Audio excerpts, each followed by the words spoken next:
Hey, welcome everyone. I just wanted to do kind of a quick video. Obviously, part the Mistveil heroes got spoiled last night. I've been kind of thinking a lot about them and kind of my view, what I'm excited for. Um, and kind of as a Vynnset player, what am I looking at? Who do I think will be good to go against if the heroes are strong and they end up being meta defining? Because honestly, that could kind of put our position in a better spot. Um, I do think as a Vynnset uh, kind of comes into herself that she will need a little bit more support, either through expansion slots or a new set, to really be part of the meta. I still think she's good, obviously. I enjoy playing her, but looking at these heroes might kind of change where she sits because again, if these heroes are meta defining, they're in every tournament or something like that where they're just all over the place and we are good into them, that immediately makes us better as a hero because we're beating the meta decks. We're beating the decks that are going to be in every armory, every tournament, like that kind of stuff. So looking at the first character, New, she reads, your attacks with stealth get, when this chain link resolves, banish all action cards defending this. Um, that's kind of huge. It can either end up being really good for us or really bad. So let's say, for instance, that we only have maybe like one or two attack actions in our hand. Let's say we have two. Let's say we have two attack actions in our hand. Let's say we have a widespread widespread ruin and a deathly whale. And we want to play both of them. We don't have the resources. We have a shadow puppetry. So now what we can do is we can block a card with stealth, which will then, with one of the rune gate attack actions, which will then send it to banish. Then at the start of our turn, we banish again, and now we have a double gate turn. The ability to banish multiple things that we want is something that Vynnset has kind of lacked, that I feel like is a lot of her struggle. However, this is also a double-edged sword, as Blood Debt is, in that if we start blocking too heavily with our attack actions, we might just die to Blood Debt. We might just get too much, and it ends up being that we can't do anything about it.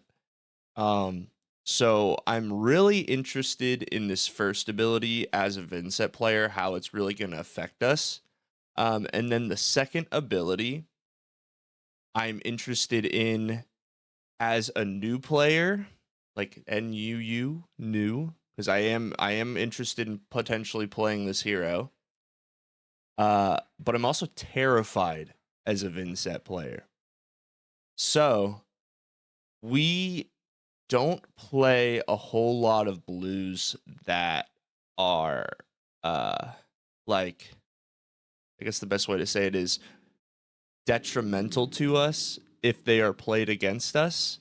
However, widespread annihilation is terrifying for her to have the second ability with. So it's an instant for 3 chi. And again, at this point, we don't know how chi is generated. We don't know if it is a common thing or if it's kind of slowly accumulated over the game.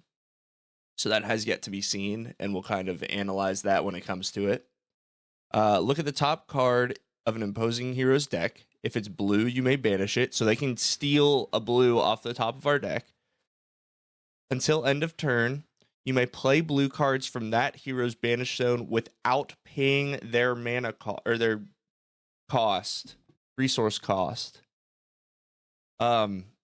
that means that if we had banished a Widespread Annihilation, that means if she steals a Widespread Annihilation off the top, that means if her contract ends up getting a Widespread Annihilation and she has Go again, all of those she can now play the Widespread Annihilation from our banish zone, forcing us to potentially, if it's off of a contract, to now banish a card out of our hand on top of that, because again, we would have lost life if it hit, and then she can now play it, and we're banishing. We're banishing a card out of our hand.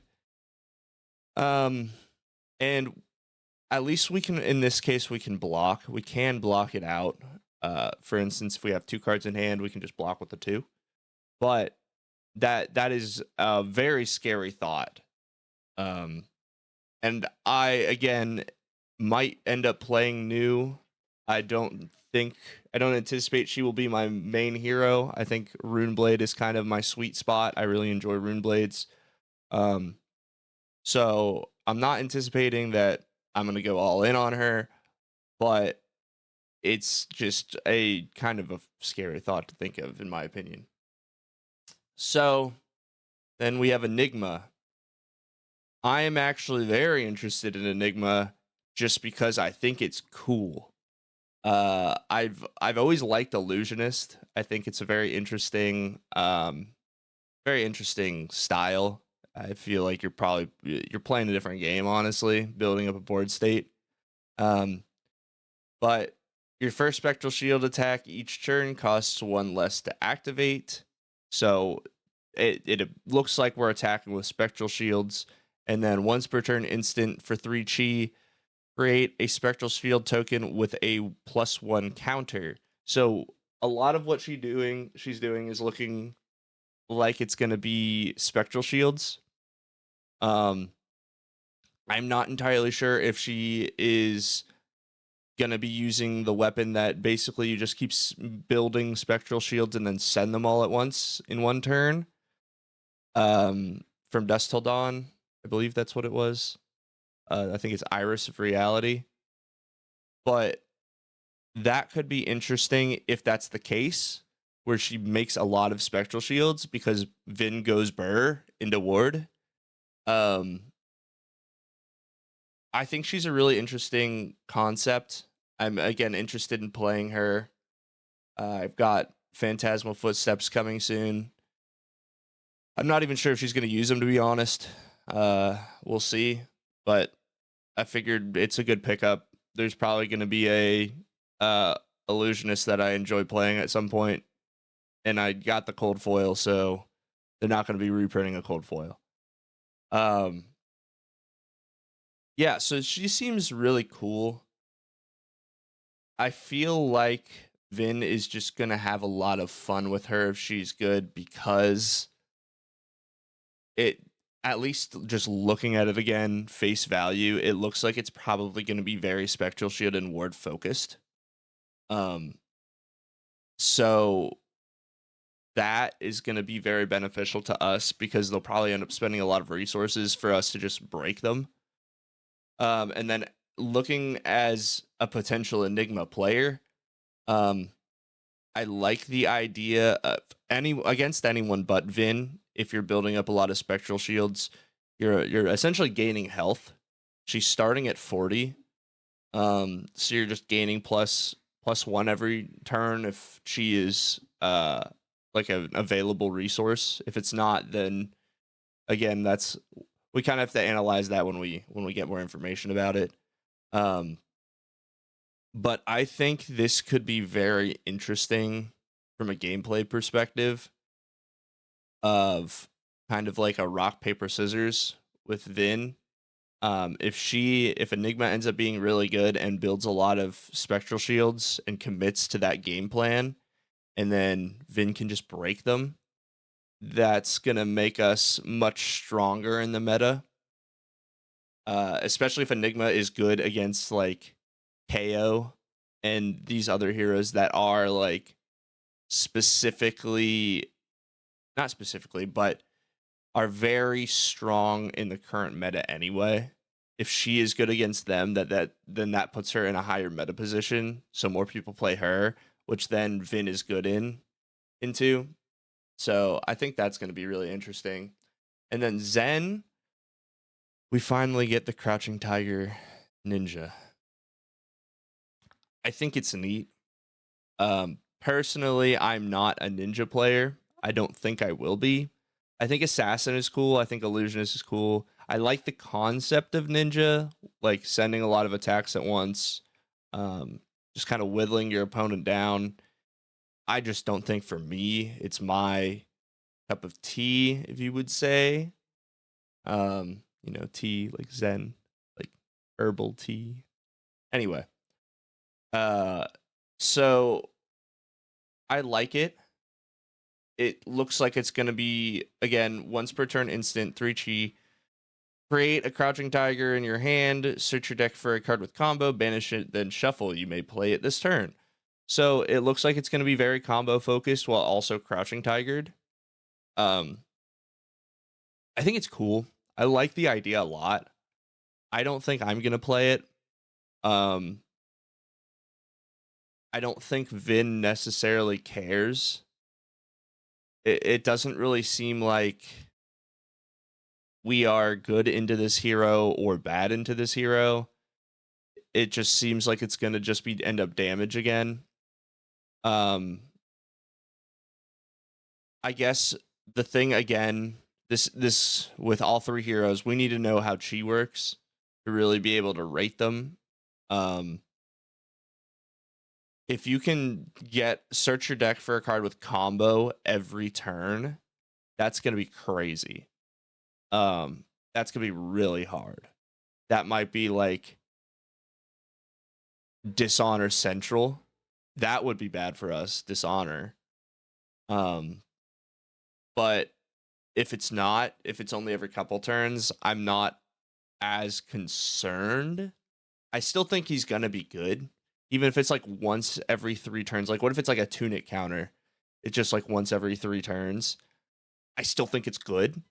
I don't think that it's really bad. I'm not worried about it as a Vin player. I don't see it, and I'm not stricken with, oh shit, we're screwed. So yeah. So I think all 3 of them kind of have, I think the flavor is great. And I think all 3 of them have what appears to be a good power level. There's no one who I think is kind of absurdly broken. Although, again, New's second ability is kind of like, it's very variable because against a lot of heroes, there's not a lot of blue cards that are like huge and detrimental to the person playing it. I believe reading the ability is if it's blue, you may banish it, and then until end of turn, you may play them, the blue cards. I don't think those are conditional upon each other. I don't think you have to see a blue card to be able to play blue cards out of banish. Maybe you are, and it's just me misreading it, but I'm pretty sure that that's not conditional. So just by playing the ability, you can play blue cards from banish, which is interesting. Now that I'm looking at it, it is an instant. If she plays a lot of, say, 6 power attacks, you could get like a reckless swing, steal a reckless swing and kill a brute with their own reckless swing. Because you are playing a defense reaction, so that would be pretty funny. But I just think the ability is super cool. I don't really have many assassin cards, so we'll see kind of if I acquire some. But it's just neat. I just think it's cool. So yeah, so that's kind of what I'm looking at as a Vynnset player, as a Runeblade player, and then as a Flesh and Blood player. What I'm excited for. I really like New, and I really like Enigma. I think those two are just like cool. We'll kind of have to see what kind of support Enigma gets. I don't think her abilities are necessarily super strong on their own. We'll have to see what Mystic Illusionists cards there are. Because I mean, one Spectral Shield attack each turn for. I mean, if you do again the Iris, I think it's what a. If you make it with a +1 counter, it's a 2-cost 5, 2 for 5. It's not very good. I get that it sticks on board, so you can just 2 for 5 every day of the week, unless they attack you back. I don't know. I like it. I like the idea, and I'm hoping that it ends up being cool. Just because I like new things that are cool. As I feel like everyone does. So yeah, let me know in in the comments your thoughts. I'm interested to see what you all think. What heroes you're interested in. If you're gonna pick up anything, and then the Marvels look sick. I don't have a picture of the Marvels up, but they look fantastic. So yeah, let me know your thoughts. And let me know what your favorite foil card is. If you made it this far, your favorite. It can be just something you like the art of anyway, or it could be something that the foiling really just makes the card stand out, where the non-foil version doesn't. So yeah, that's it. Thank you guys for watching, and I'll see y'all in the next one.